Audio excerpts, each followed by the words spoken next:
امام مہدی جن کا ظہور ہونے والا ہے، رسول اللہ صلی اللہ علیہ وآلہ وسلم نے امت کو خبردار کیا اور امت کو بتایا اور فرمایا المہدی من عطرتی من ولد فاطمہ، جیسا کہ سنن ابی داود کی روایت ہے 4284، مہدی میرے خاندان اور فاطمہ کی اولاد سے ہوگا۔ اور سنن ابن ماجہ کی روایت میں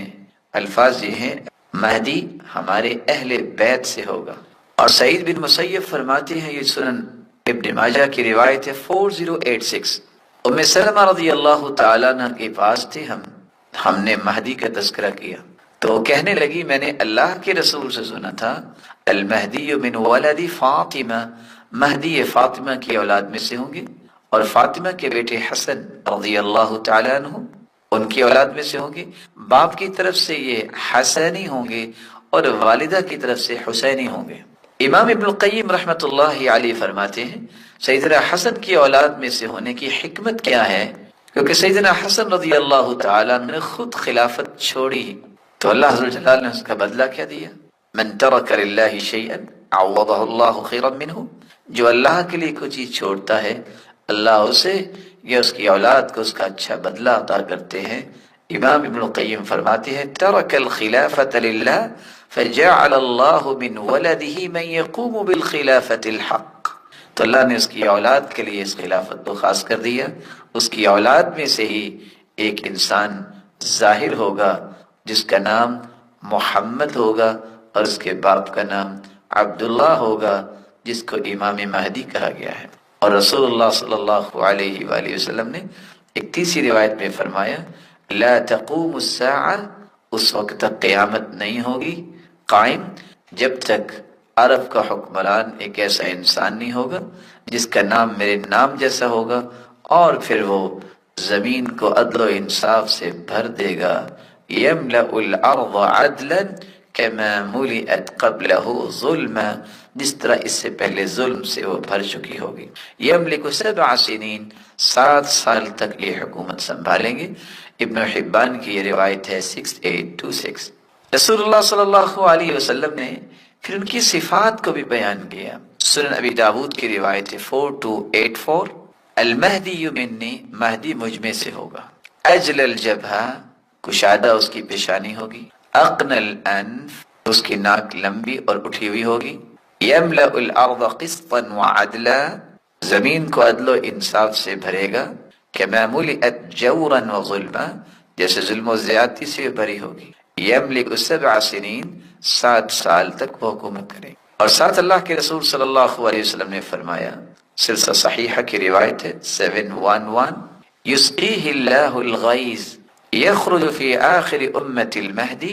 میری امت کے آخر میں مہدی کا ظہور تو ہوگا، خروج ہوگا، اللہ عز و جلال انہیں بارش عطا کریں گے۔ وتخرج الارض نباتها، زمین اپنے نباتات کو نکالے گی۔ ویعطی المال صحاحا، اور یہ خلیفہ جو امام مہدی ہوگا یہ لوگوں کے اندر تقسیم بڑے انصاف اور مساوات سے کرے گا۔ تکثر الماشیہ، چپائے خوب ہو جائیں گے۔ تعظم الامہ، امت خوب بڑھے گی، یہاں تک کہ رسول اللہ صلی اللہ علیہ وسلم نے فرمایا ایسا یہ خلیفہ ہوگا یقسم المال ولا یعدہ، وہ مال کو اس طرح تقسیم کرے گا شمار نہیں کرے گا، کہے گا لے لو، اس قدر اللہ تعالیٰ مال کی فراوانی کرے گی، جیسا کہ صحیح مسلم کی روایت ہے 7502۔ بلکہ رسول اللہ صلی اللہ علیہ وسلم نے فرمایا، صحیح مسلم کی روایت ہے 155، کیف انتم اذا نزل فیکم ابن مریم، کیا حال ہوگا تمہارا اس وقت جب سیدنا عیسیٰ بن مریم اتریں گے، فَأَمَّكُم مِّنكُم، لیکن امامت تم میں سے کوئی کروائے گا۔ اور دوسری روایت میں آتا ہے وَإِمَامُكُم مِّنكُم، اور امام تم میں سے ہوگا، تمہارا امام مہدی خود تم میں سے ہوگا۔ سوال کرنے والے نے سوال کیا کہ امامت کیسے کروائیں گے؟ تدری ما امکم منکم، پھر بیان کیا فامکم بکتاب ربکم تبارک و تعالی و سنت نبیکم، وہ اللہ کی کتاب اور سنت نبی کے ساتھ وہ امامت کروائیں گے۔ رسول اللہ صلی اللہ علیہ وآلہ وسلم نے اس بات کا بھی اظہار کیا کہ امام مہدی کا ظہور کیسے ہوگا اور پھر ان کی بیعت کہاں ہوگی۔ آپ صلی اللہ علیہ وسلم نے فرمایا، سنن ابن ماجہ کی روایت ہے 4085، المہدی منا اہل البیت یصلحہ اللہ فی لیلہ، مہدی اہل بیت میں سے ہوں گے، ہم میں سے، اللہ تعالیٰ ایک رات میں ہی ان کی اصلاح کریں گے، یعنی ان کی شہرت تو نہیں ہوگی لیکن ایک ہی رات میں ان کا ظہور ہوگا، یا خلافت کے لیے ایک رات میں اللہ ان کو تیار کر دیں گے، جبکہ اس سے پہلے ان کی کوئی شہرت نہیں ہوگی۔ اور رسول اللہ صلی اللہ علیہ وسلم نے فرمایا، لو لم يبق من الدہر الا یوم، اگر دنیا ختم ہونے میں ایک دن باقی رہ جائے تو اللہ عز و جلال لبعث اللہ رجلا من اہل بیتی، میرے خاندان میں سے کسی ایک آدمی کو ضرور بھیجیں گے جو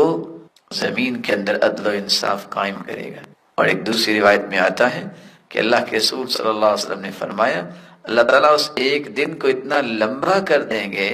جس میں امام مہدی جو میرے خاندان میں سے ہوں گے، جو دنیا کے اندر عدل و انصاف کو قائم فرمائیں گے۔ جابر بن عبداللہ رضی اللہ تعالیٰ عنہ روایت کرتے ہیں، یہ صحیح مسلم کی روایت ہے 156، رسول اللہ صلی اللہ علیہ وسلم نے فرمایا، لا تزال طائفة من امتی یقاتلون علی الحق ظاہرین الی یوم القیامہ، میری امت میں سے ایسے لوگ ہوں گے جو قیامت تک حق پہ قائم رہیں گے اور غالب رہیں گے۔ فینزل عیسیٰ بن مریم، عیسیٰ بن مریم علیہ الصلاۃ والسلام کا نزول ہوگا اللہ کے حکم سے، فیقول امیرہم تعال صلی لنا، اس وقت مسلمانوں کا امیر کہے گا آئیے آپ نماز پڑھائیے، فیقول لا، تو سیدنا عیسیٰ علیہ الصلاۃ والسلام فرمائیں گے، ان بعضکم علی بعض امراء تکریمۃ اللہ هذه الامہ، تو سیدنا عیسیٰ علیہ الصلاۃ والسلام فرمائیں گے کہ نہیں، تم خود ہی آپس میں ایک دوسرے کے امام ہو، یہ اس امت کے لیے اللہ تعالیٰ کی طرف سے عطا کردہ اعزاز ہوگا۔ تو اس حدیث سے یہ بھی پتہ چلا کہ لوگوں کے ہاں یہ جو بات معروف کہ لا مہدی الا عیسیٰ، یہ بات غلط ہے، اور یہ جس چیز کا حوالہ دیا جاتا ہے جو محمد بن خالد الجندی روایت کرنے والے ہیں، جو کہ ضعیف انسان ہیں، جس کے بارے میں امام حاکم ابو عبداللہ فرمایا کرتے تھے، الحافظ الجندی ھذا مجہول، یہ مجہول انسان ہے، واختلف علیہ فی اسنادی، اور اس کی سند میں بھی اختلاف ہے اور اس کو قبول نہیں کیا جائے گا۔ تو رسول اللہ صلی اللہ علیہ وآلہ وسلم نے امام مہدی کا تذکرہ کیا اور ساتھ بلکہ یہ فرمایا عیسیٰ علیہ السلام کا نزول تو بعد میں ہوگا لیکن مہدی کی بیت اللہ میں ہوگی۔ سلسلہ صحیحہ کی روایت 7720، یبایع لرجل بین الرکن والمقام، ایک آدمی کی بیعت کی جائے گی حجر اسود اور مقام ابراہیم کے درمیان۔ صلی اللہ علیہ وآلہ وسلم نے یہاں تک فرمایا کہ اسی مہدی کے خلاف لشکر آئیں گے مکہ پہ حملہ کرنے کے لیے، لیکن اس لشکر کو دھنسا دیا جائے گا۔ صحیح مسلم 2883۔ رسول اللہ صلی اللہ علیہ وآلہ وسلم سے سوال کیا گیا، صحیح مسلم کی دوسری روایت میں یہ روایت کے الفاظ موجود ہیں 2884، یا رسول اللہ ان الطریق قد یجمع الناس، لوگ تو یہ تماشا دیکھنے جمع ہوں گے، یہ کدھر لشکر جا رہا ہے؟ فرمایا فیہم المستبصر والمجبور وابن السبیل، کچھ لوگ تو سمجھدار اس کو قصداً اس کام کے لیے جا رہے ہوں گے، کچھ مجبور ہوں گے، کچھ مسافر بھی ساتھ ہوں گے، لیکن اللہ عز و جلال سب کو ہلاک کر دے گا۔ رسول اکرم صلی اللہ علیہ وسلم نے فرمایا، جو صحیح مسلم کی تیسری روایت ہے، یخسف باوسطہم، جب بیدا جگہ پہ پہنچیں گے تو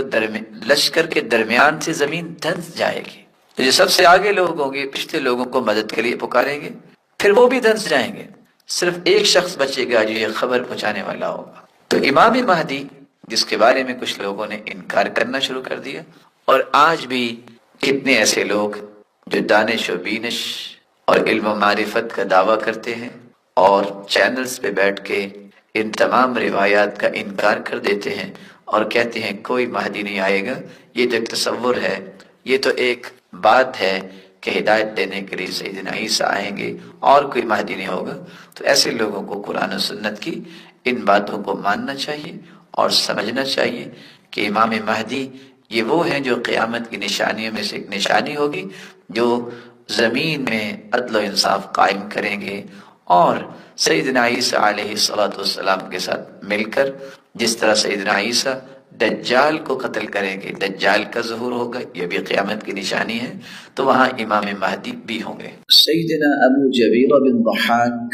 رضی اللہ تعالی عنہ بیان کرتے ہیں کہ رسول اللہ صلی اللہ علیہ وسلم نے فرمایا بعثت فی نسم الساعہ، مجھے تو آغاز قیامت میں بھیجا گیا۔ یہ روایت ہے صحیح الجامع کی 5143، جبکہ مسند احمد کی روایت کے الفاظ یہ ہیں۔ سیدنا بریدہ رضی اللہ تعالی عنہ بیان کرتے ہیں بعثت انا والساعہ جمیعا، میں اور قیامت اکٹھے بھیجے گئے ہیں۔ ان کادت لتسبقنی، اور قریب تھا کہ قیامت مجھ سے سبقت لے جاتی ہے۔ یہ روایت ہمیں بتاتی ہے کہ رسول اللہ صلی اللہ علیہ وآلہ وسلم نے قیامت کی نشانیوں کو بیان کرتے وقت پہلی نشانی جو امت کو سمجھائی ہے کہ آخری پیغمبر کا آ جانا، سید الرسل خاتم الانبیاء محمد رسول اللہ صلی اللہ علیہ وآلہ وسلم کی بعثت، یہ قیامت کی ایک نشانی ہے، یعنی قیامت اس کے بعد بہت قریب ہے۔ اور اس قدر قربت کی بات کرتے ہوئے فرمایا کہ میں اور قیامت اکٹھے ہی بھیجے گئے ہیں اور قریب تھا کہ قیامت میں اسے سبقت لے جاتی۔ امام قرطبی رحمۃ اللہ علیہ فرماتے ہیں قیامت کی پہلی نشانی رسول اللہ صلی اللہ علیہ وآلہ وسلم کا تشریف لانا ہے، کیونکہ آپ آخری الزمان پیغمبر ہیں اور آپ صلی اللہ علیہ وآلہ وسلم اور قیامت کے درمیان کوئی اور نبی نہیں آنے والا، اس لیے آپ صلی اللہ علیہ وآلہ وسلم نے اپنے آپ کو قیامت کو اکٹھا بھیجنے کی بات کر دی۔ ان تین احادیث کی روشنی میں جہاں ہمیں یہ بات سمجھ آتی ہے کہ آپ صلی اللہ علیہ وآلہ وسلم کی بعثت، اس سے قیامت اور قرب قیامت کا احساس دلایا گیا ہے، وہاں ایک اشکال پیدا ہوتا ہے جس کو سمجھنا بھی ضروری ہے کہ آج سے 1400 سال پہلے یہ بات کہی گئی کہ قیامت قریب ہے۔ کہنے والے اور قیامت کا انکار کرنے والے یہ اعتراض کرتے ہیں کہ یہ قیامت کیسی قریب ہے، 14 صدیاں بیت گئی، اس کے باوجود قیامت ابھی تک نہیں آئی، اور نہ ہی کوئی ایسا حتمی دعویٰ کیا جا سکتا ہے کہ مزید کتنے 100 یا کتنے ہزار یا کتنے لاکھ سال ابھی درکار ہیں قیامت واقع ہونے میں۔ اور ساتھ یہ بھی کہا جاتا ہے کہ قیامت سے پہلے تو مہدی کا ظہور ہوگا، سیدنا عیسیٰ علیہ السلام کا نزول ہوگا، اور دجال کا فتنہ ظاہر ہوگا، اور یہ تینوں چیزیں بھی ابھی تک ظاہر نہیں ہو سکی، جس سے پتہ چلتا ہے کہ قیامت ابھی کافی دور ہے، لیکن قرآن اسے کہہ رہا ہے کہ قیامت تو بہت قریب ہے۔ ایسے شبہات، ایسے اشکالات ہمیشہ ان لوگوں کی طرف سے ہی وارد ہوتے ہیں جو اللہ ذوالجلال کی باتوں کو صحیح سمجھ نہیں پاتے، جو قرآن و حدیث کا انکار ڈائریکٹلی یا انڈائریکٹلی کرنے میں جرأت کرتے ہیں۔ اس طرح کے شبہات کا جواب اس سے پہلے مفسرین دے چکے ہیں۔ ان جوابات میں سے پہلا جواب یہ ہے کہ آپ صلی اللہ علیہ وآلہ وسلم نے جو فرمایا ہے کہ قیامت بہت قریب ہے، جس طرح میری آمد اور قیامت یہ اکٹھے آئے ہیں، اس قریب اور بعید کو کس مفہوم میں سمجھنا چاہیے؟ قرب اور بعد، قریبی اور دوری، جہاں یہ دونوں لفظ نزدیک اور دور کے لیے استعمال کیے جاتے ہیں، اسی طرح ان کا استعمال یہ بھی ہے کہ کسی چیز کے واقع ہونے، اس کے وقوع اور عدم وقوع کے لیے بھی استعمال ہوتے ہیں۔ تو گویا کہ کافر بھی اس وقت قیامت کے متعلق جو اپنی رائے زنی کرتے تھے کہ قیامت تو آنی نہیں ہے، تو قیامت قریب ہے، اس کا معنی یہ ہوتا ہے کہ قیامت واقعتاً آنے والی ہے، اور یہ یقینی بات ہے، اس میں شک شبے کی گنجائش نہیں ہے۔ اور کافر اس بات کا انکار کرتے تھے، جس انکار کی حقیقت کو قرآن اور حدیث نے کھولا کہ نہیں، تم تو سمجھتے ہو قیامت آنی ہی نہیں، قیامت آئے گی، یہ واقع ہوگی، یہ ایک یقینی بات ہے، اس میں شک کی گنجائش ہی نہیں۔ اس لیے حافظ ابن کثیر رحمۃ اللہ علیہ فرماتے ہیں کل ما آت فہو قریب وواقع لا محالہ، جو چیز آنے والی ہو اسے قریب ہی کہا جاتا ہے، لہذا اس کا وقوع جو ہے وہ لا محالہ ضروری ہے۔ امام قرطبی رحمۃ اللہ علیہ وہ فرماتے ہیں کل ما ہوا آت فہو قریب، ہر وہ چیز جس کا وقوع یقینی ہو، جس کا واقع ہونا حقیقی ہو، اسے قریب ہی کہا جاتا ہے۔ دوسرا معنی یہ ہے اور دوسرا جواب یہ ہے جو لوگ کہتے ہیں کہ ابھی تک تو قیامت آئی نہیں، کیسے قریب ہوئی؟ قیامت کے قریب اور بعید ہونے کا معنی اس کے قرب اور بعد کو سمجھنے کے لیے کائنات کی عمر کے اعتبار سے سمجھا جائے۔ عمر کے اعتبار سے سمجھنے کا کیا معنی ہے؟ جب سے کائنات معرض وجود میں آئی ہے اب تک اس کی مجموعی عمر کا بہت بڑا حصہ گزر چکا ہے، جو حصہ باقی رہ گیا ہے وہ تو تھوڑا ہی ہے۔ اس لیے حدیث کے الفاظ ہیں انما بقاؤکم فیما سلف قبلکم من الامم کما بین صلاة العصر